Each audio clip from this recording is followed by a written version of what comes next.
Ele é CEO de duas empresas de mídia internacional, ele é produtor artístico, ele é produtor musical e ele é convidado da Rio Market Music Festival. Ele está aqui conosco, eu tenho o prazer de receber Mr. Robert Hebert. It's a great pleasure to be talking to you now. Thank you. Well, you became very famous in Rio de Janeiro in Rio 2016 Olympic Games producing Bossa Nova Noites. Okay. Tell me about this experience. Well, thank you for inviting me. This is a great pleasure. I've been coming to Rio for about 15 years. Mm-hmm. It's sort of a second home, and I've been welcomed and embraced by... Almost Brazilian. Almost Brazilian, almost Brazilian. And I've been welcomed and embraced by great brasileiros, and so thank you for inviting me.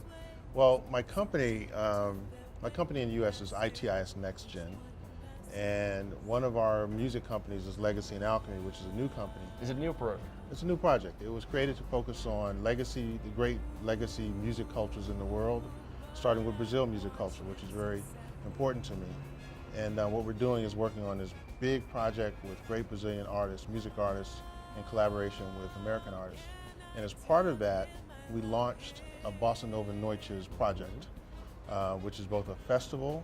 It's a theatrical project. It's a theatrical project, and it's also a festival. Mm-hmm. And the idea is to use this as a vehicle to move around the world. But Bossa Nova is the great brand of Brazil music. So Bossa Nova Noites, although it's Bossa Nova Noites, it's really about Brazil music.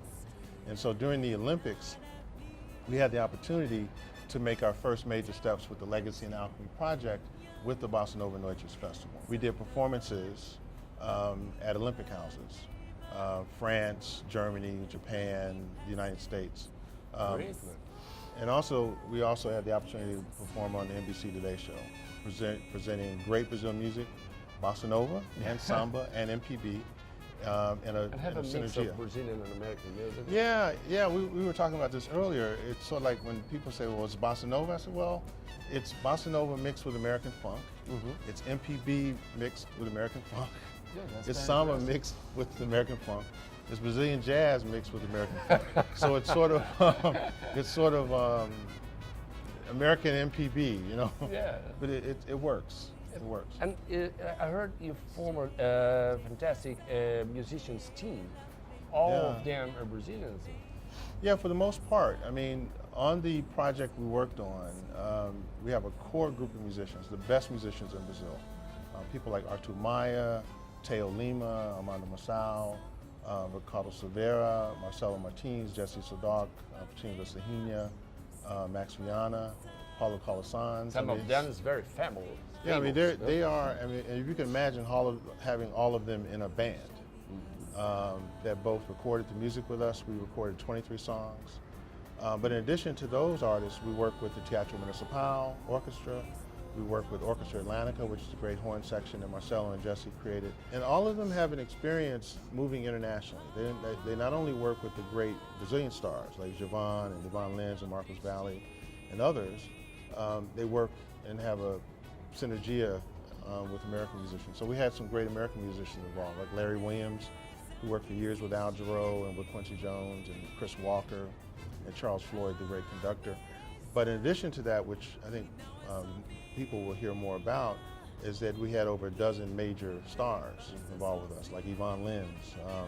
We did a recording with Miles Davis and Antonio Carlos Jobim, some old recordings, Oscar Castro Neves, Carlinhos Brown, Don Ivone Lara, our last two recordings, Al Jarreau's last recording, the American jazz singer, Rod Temperton, his last two productions. Rod Temperton is the composer of Thriller, Band of Black Heel. Yeah, I mean, it's all there. It's a big love letter to Brazil music, a big homage where people work together collaboratively.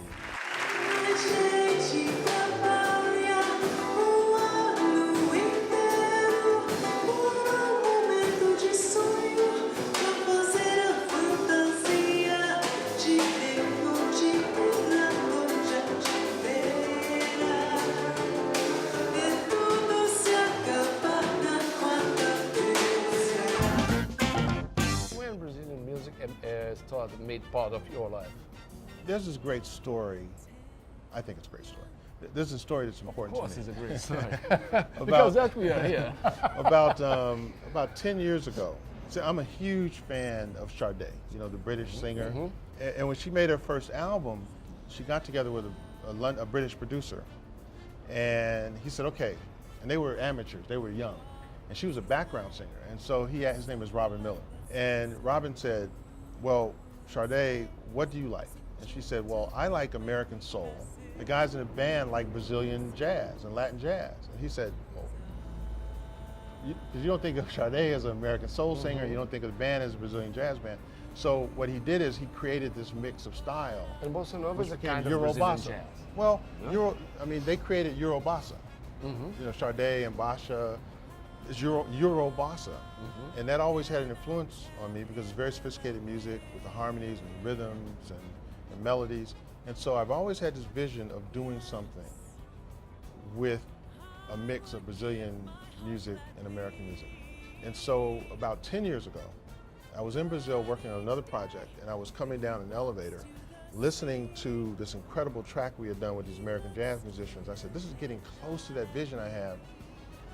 And I got off the elevator and I walked into a lobby. And you know, when you're in a lobby with musicians, you know, it's like all these cool people, a little bit off, and then you see these really pretty. At this time, you had the inside. I said, I looked, it's just like, and you see these, you see attractive Brazilian women, blondes, and they're walking around and teasing everyone and acting silly. Those are background singers. Okay, they're the singers. You saw the video clip. You saw it. And I had this vision, Brazilian Sade. And it's like the mix of the best, I work with the best jazz musicians in the world, in the US. Moments. I said, let's see this. And I started a journey. I actually tried to develop 5 Brazilian female singers. I tried for about 3 years. 5, all talented. And it didn't quite work for a lot of reasons. And then it turns out an American singer, Alexandra Jackson, who is an American singer, she's jazz, she's R&B. I wanted to fight against the power of love, but I lost at your feet, and now I'm a servant to you, samurai. I'll have to find my joy. They say that love's a draw. You're here now for a new project. Right. And this project is Alexandra Jackson. Well, it turns out that she could perform that style that we were creating, this style of American jazz, American funk with Brazilian music. She can sing in English, of course, but she can sing in Portuguese, and she sings better in Spanish. And so she could present that music. And also it was interesting because as we presented the legacy and alchemy concept, the legado and alchemy concept, a person presenting, you know, she's the presenter. She's saying, this is Dona Ivone Lara, this is Ivan Lins, this is Jobim, to the world. Because a big disconnect over the last 50 years with Brazil music is that it's in Portuguese. So to a lot of other languages in the world, they don't really understand they know it's beautiful, but they don't understand what's being sung. Like in the US, most Americans would think Portuguese is Spanish, right? So that's a problem. That impedes the success. And so her ability to sing this in multiple languages and as an American speak about this music, it gets people to focus on the beauty of the music, which is really what it's about. Brazilian music, I think, is the most beautiful music in the world. It has all these elements of melody and rhythm and harmony and passion. You know, it's all of that, right? And so so she has been able to do that, and she's the right person for it.